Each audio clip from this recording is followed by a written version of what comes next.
നമസ്കാരം. നമുക്കെല്ലാവരും അസുഖമുണ്ട്. പോരാ പോരാ പോരാ, എന്ത് കിട്ടിയാലും പോരാ. സമ്പത്ത് പോരാ, പണം പോരാ, കാർ പോരാ, വീട് പോരാ, സൗകര്യങ്ങൾ പോരാ, നിറം പോരാ, സൗന്ദര്യം പോരാ, എന്തെല്ലാം പോരായ്മകളാണ് അല്ലേ? ബൈബിളിൽ ലൂക്കോസ് 12-ാം അധ്യായത്തിൽ യേശു പറഞ്ഞൊരു കഥയുണ്ട്. ഒരു ധനികൻ്റെ കഥ, വലിയ റിച്ചായ ഒരാളുടെ കഥ. അയാൾ ഓൾറെഡി റിച്ചാണ്, പക്ഷേ ആ വർഷം അദ്ദേഹത്തിന് ഒരുപാട് വിളവ് ലഭിച്ചു. അപ്പോൾ ആകെ ഡിസ്റ്റർബ്ഡായി. ഈ വിളവുകൾ കൂട്ടിവെക്കാനുള്ള ഒരു സ്പേസ് എൻ്റെ കളപ്പുരക്കില്ലല്ലോ എന്നൊരു തോന്നൽ പുള്ളിക്കുണ്ടായി. സ്വാഭാവികമായിട്ടും നമുക്ക് ഇല്ലായ്മ തോന്നുന്ന സമയത്ത്, പോരായ്മ തോന്നുന്ന സമയത്ത് മനസ്സ് ഭയങ്കര പ്രശ്നമാകും. പിന്നെ നമ്മൾ ആലോചനയാണ്. പുള്ളി ആലോചിച്ച് എന്തായാലും എൻ്റെ ഈ ചെറിയ കളപ്പുരകൾ പൊളിച്ചിട്ട് വലിയൊരു കളപ്പുര പണിയുക, അവിടെ ഈ സമ്പാദ്യം മുഴുവൻ കൂട്ടിവെക്കുക, എന്നിട്ട് ആത്മാവിനോട് പറയും, ആത്മാവേ, ഇനി നിനക്ക് വേണ്ട വക മുഴുവൻ ഞാൻ സമ്പാദിച്ച് വെച്ചിട്ടുണ്ട്, തിന്നുക, കുടിക്കുക, ആനന്ദിക്കുക, സന്തോഷിക്കുക. പെർഫെക്റ്റ് പ്ലാൻ അല്ലേ? റിട്ടയർമെൻറ്റ് പ്ലാൻ നമ്മളെല്ലാവരും ഇങ്ങനെയല്ലേ ചെയ്യുന്നത്? എല്ലാം കൂട്ടി വെച്ചിരിക്കുകയാണ്. നാളത്തേക്ക് വേണ്ടി, മക്കൾക്ക് വേണ്ടി, സ്വത്ത്, ബാങ്ക് ബാലൻസ് എല്ലാം നമ്മൾ കൂട്ടി വെച്ചിരിക്കുകയാണ്. ട്വിസ്റ്റ് അവിടെയല്ല.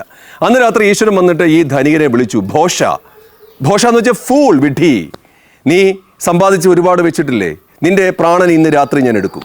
പിന്നെ നീ സമ്പാദിച്ചതൊക്കെ ആർക്കു വേണ്ടിയാണെന്ന്. ശരിയല്ലേ? നമ്മൾ ചിന്തിച്ചിട്ടുണ്ടോ?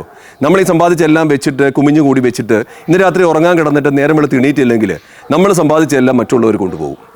സമ്പാദിക്കുന്നതുകൊണ്ടൊന്നും തെറ്റൊന്നുമില്ല, സമ്പാദിക്കുന്നത് നല്ലത് തന്നെയാണ്. ഈ ഭൗതിക ലോകത്ത് ജീവിക്കുമ്പോൾ നമ്മൾ സമ്പാദിക്കണം. പക്ഷെ അതിന് ബോധം വേണം. ഏത് രാത്രി നമ്മളെ വിളിച്ചാലും പോകാൻ വിളിച്ചാലും നമ്മൾ തയ്യാറായിരിക്കണം. ഒട്ടും വിഷമമില്ലാതെ ഇത് എൻ്റേതല്ല എന്നൊരു തോന്നലോടുകൂടി നമ്മൾ ഓരോന്നും സമ്പാദിക്കാമെങ്കിൽ ജീവിതം വളരെ രസകരമായിരിക്കും. ബൈബിളിൽ പറയുന്നുണ്ട്, ദൈവവിഷയമായി സമ്പന്നനല്ലാത്തവൻ തനിക്ക് വേണ്ടി നിക്ഷേപിക്കുന്നതൊക്കെ ഇങ്ങനെയാകുമെന്ന്. സമ്പാദിച്ചോളൂ, ഈ ഭൗതിക ലോകത്ത് നമ്മളെല്ലാം സമ്പാദിച്ചോളൂ, കളപ്പുരകൾ പണിതോളൂ, എല്ലാം ചെയ്തോളൂ. പക്ഷേ മനസ്സിലെ വിളക്ക് കെടാതെ നോക്കണം.